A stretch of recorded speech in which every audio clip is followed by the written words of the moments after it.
শামীম ওসমান এবং তার ছেলে যখন অস্ত্র নিয়ে নামছে, তার সাথে আমাদের ডিবিসি টেলিভিশনের নারায়ণগঞ্জের প্রতিনিধি, যুগান্তরের স্টাফ রিপোর্টার রাজু আহমেদ অস্ত্র হাতে শামীম ওসমানের সাথে ছিল। কালবেলার নারায়ণগঞ্জ জেলার প্রতিনিধি যিনি, তার হাতে অস্ত্র দেখা গেছে শামীম ওসমানের সাথে, বৈষম্য বিরোধী ছাত্রদেরকে হত্যা করার জন্য আসছে। আমি এখন যদি ওই সাংবাদিকের নামে মামলা করি, আপনি বলবেন কি?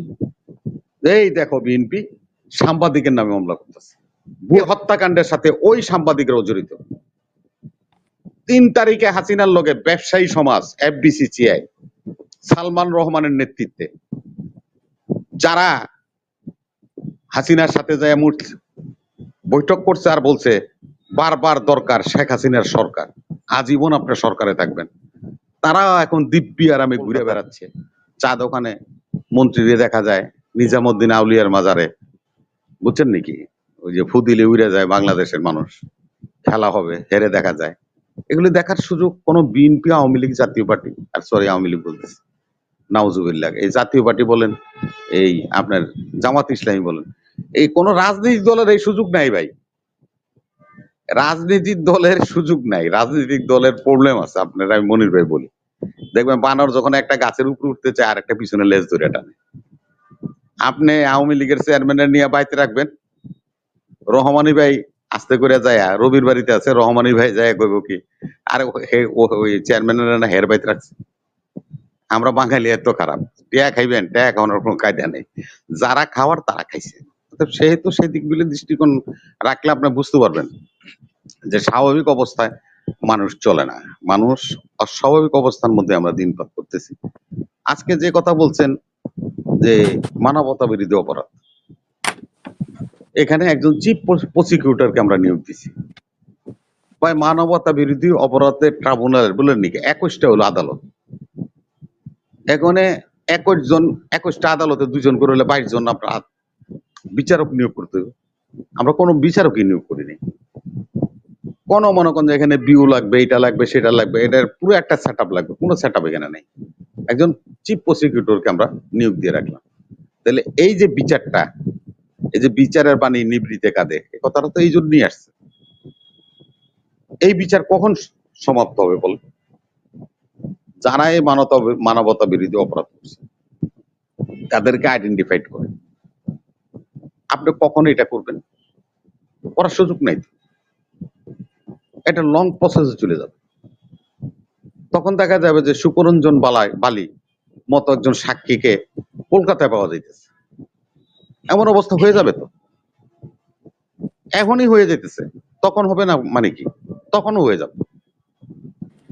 আর আপনি বলছেন যে বিচারে ব্যবসায়ী বা অন্যরা, হ্যাঁ, বিচারে 4 ধরনের লোকের বিচার হবে এই দেশে এই মানবতা বিরোধী অপরাধের। এই মামলাগুলি নিয়ে বিভিন্ন জন বিভিন্ন রকম প্রশ্ন করছেন। আমি আপনাকে একটা কথা বলি, আমার ছেলে শহীদ হয়েছে, আমি ছেলের জন্য মামলা করব না? এই মামলাটা কি গাইবি মামলা, বুয়া মামলা? আমার একটা পাও চলে গেছে, আমার একটা চোখ চলে গেছে, আমার একটা হাত চলে গেছে, আমি মামলা করব না?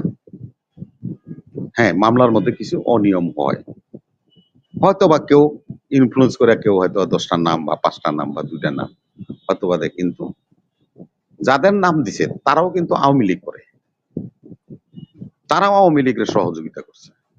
আমি আপনাকে ফ্রন্ট লাইনে বলে দিলাম, আমার নারায়ণগঞ্জে শামীম ওসমান এবং তার ছেলে যখন অস্ত্র নিয়ে নামছে, তার সাথে আমাদের ডিবিসি টেলিভিশনের নারায়ণগঞ্জের প্রতিনিধি, যুগান্তরের স্টাফ রিপোর্টার রাজু আহমেদ স্বয়ং অস্ত্র হাতে শামীম ওসমানের সাথে ছিল।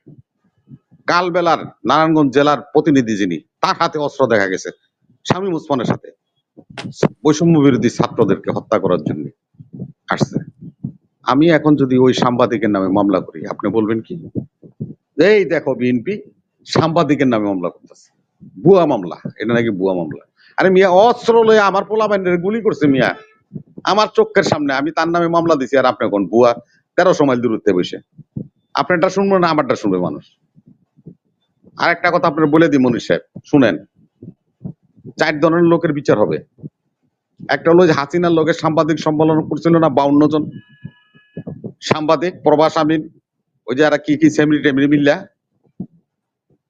এরা উস্কাইছে এই হাসিনারে বৈষম্য বিরোধী ছাত্র আন্দোলন দমানোর জন্য।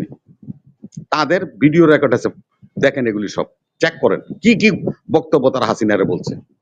অতএব এই হত্যাকাণ্ডের সাথে ওই সাংবাদিকরাও জড়িত। 3 তারিখে হাসিনার লগে ব্যবসায়ী সমাজ এফবিসিসিআই সালমান রহমানের নেতৃত্বে যারা হাসিনার সাথে যায় বৈঠক করছে আর বলছে বারবার দরকার শেখ হাসিনার সরকার, আজীবন আপনার সরকারে থাকবেন, তারা এখন দিব্যি আরামে ঘুরে বেড়াচ্ছে। তাদের বিরুদ্ধে মামলা করলে আপনারা বলেন ব্যবসা বাণিজ্য এই এগোতে টাকা পয়সা খাওয়ানোর লেগে বিএনপি এই চালাকি করতেছে। সেখানে ভাই 200 থেকে 250 ব্যবসায়ী ছিল। তারা কাদের প্রতিনিধিত্ব করে? তাদের বক্তব্যের কারণে হাসিনা এত সাহস পেয়েছে। হাসিনারা বলছে আপনি একাই যান, আমরা আপনার পিছনে আছি, আপনি আজীবন প্রধানমন্ত্রী থাকবেন। এই বসুন্ধরা মালিক সুবান বলছে। কি রেজাল্ট হয়েছে? এখন যাদেরকে আপনারা বলছেন বিচারের আওতায় আসবে, এরা হলো সবাই হলো সহযোগী হিসেবে বিচারের আওতায় আসবে। বাহিনী যারা নাকি স্পটে ছিলেন না বা দেখেন নাই চোখে, তারা অনেক কথা বলতে পারবেন। বাহিনীগুলির সাথে ছাত্রলীগ, যুবলীগ, আওয়ামী লীগ বাহিনীগুলির সাথে সরাসরি ছিল। বাহিনীগুলি আওয়ামী লীগ, ছাত্রলীগ, যুবলীগরা ঢাল হিসেবে ব্যবহার করছে। তোমরা যাও আগে পিটাও আমাদের এই ছাত্র জনতাকে, এইভাবে তারা প্রহার করছে। সেই আওয়ামী লীগের নেতার নামে মামলা হলে আপনাদের কেন পুরে? আপনারা কেন বিভিন্ন টকশোতে এসে বিভিন্ন বাজে কথা বলেন? কেন বলেন? আপনারা ফিল্ডে ছিলেন? আর যে সমস্ত এই যে আপনারা দেখছেন, আমি যেখানে বসে আছি আমার পাশের বিল্ডিং এ 10 তলা ভবন, মা হসপিটাল আগুন জ্বালা হয়েছে। হ্যাঁ হ্যাঁ, সংক্ষিপ্ত, মা হসপিটাল আগুন জ্বলতেছিল, হেলিকপ্টার আইসা রোগীদেরকে রেস্কিউ করছে। সেই বিল্ডিং থেকে বিল্ডিং এ যখন নাকি আপনার এই স্বরাষ্ট্রমন্ত্রী আসাদুজ্জামান সেখানে আসছিল পরিদর্শন করতে, ছাদের মধ্যে 889টা বুলেটের খোসা পাওয়া গেছে, চাইনিজ লেভেলের বুলেটের খোসা পাওয়া গেছে। এই স্পটে আমাদের 16 জন লোক মারা গেছে। শুধু কি মারা গেছে? ছাত্র মরছে। আপনার এই যে পাশে মনে করেন যেন একটা মোটর ওয়ার্কশপ আছে, সেই ওয়ার্কশপের মালিক মরছে, হোটেলের বয় মরছে, ম্যানেজার মরছে, ফুটপাতে মনে করেন যে চটপটি বেছে সে মরছে। কারণ এরা তো এলোপাতারি গুলি করছে। তখন বাধ্য হয়েছে আমাদের ছাত্র জনতারা ওই ভবনে আগুন দিতে।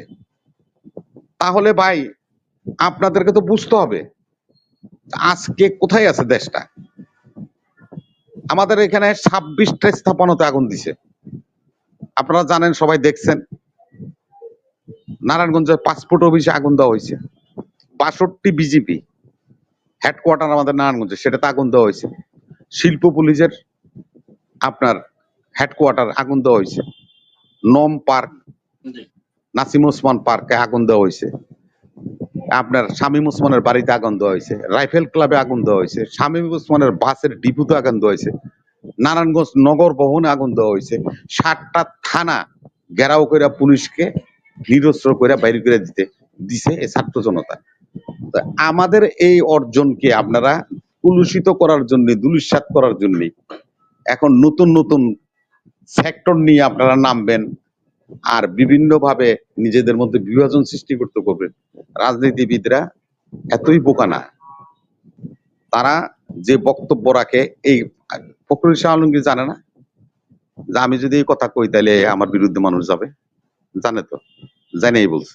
তাহলে অবশ্যই এটার মধ্যে অন্তর্নিহিত কোনো কারণ আছে। যারাই যে রাজনৈতিক দলের নেতারাই যে বক্তব্য দিচ্ছেন অবশ্যই তারা বুঝে দিচ্ছেন দলের সিদ্ধান্তের বাইরে তারা তো বক্তব্য দিতে পারে না। সেহেতু আমরা মনে করি যে এই অর্জনকে আপনারা বিসর্জনে পর্যবেসিত করবেন না। এখন যারা মিডিয়াতে আছে, প্রশাসনে আছে, সব আওয়ামী পেতাত্তা। আজকে দেখেন এই যে আসিফ নজরুল, উনি কত বড় লোক, আইনের শিক্ষক, ওনার সচিবের নাম হলো গোলাম রব্বানী। এই গোলাম রব্বানী যে নাকি ট্রাইব্যুনালের রেজিস্ট্রার ছিল, এই মুজাহিদি এই নিজামীদের ফাঁসি হয়েছে ওর ট্রাইব্যুনালে, ও রেজিস্টার ছিল, ওরে নিয়ে আইন সচিব করছে। আরেকজনে যে মতিউর রহমান করছিল 2 দিন আগে, আজকে মনে হয় তারা প্রত্যাহার করে নিছে। ওই যে আরেকটা দেখলেন ওই যে জনপ্রশাসনের মুখলেস, 5C রেখো, নগদে 5C আর হলো ডলারে 5C। এরা হলো বৈশা রয়েছে, এরাই এই সমস্ত অপকর্ম করে আমাদেরকে বিভক্তি করে, বিভাজন করে, আমাদের মধ্যে অনৈক্য সৃষ্টি করে, রয়ের প্রজেক্ট এরা বাস্তবায়ন করে। আবার একটা প্রতি বিপ্লব, দেখেন প্রতি বিপ্লব কিন্তু আমাদের অভিজ্ঞতা আছে। খন্দকার মোস্তাক যখন ক্ষমতা নিয়েছিল, খালেদ মোশাররফ কিন্তু 3 নভেম্বর একটা বিপ্লব করছিল আওয়ামী লীগের পক্ষে। প্রতি বিপ্লব আমরা দেখছি, তো ওরকম প্রতি বিপ্লব হয়ে যেতে পারে, আমাদের অভিজ্ঞতা আছে।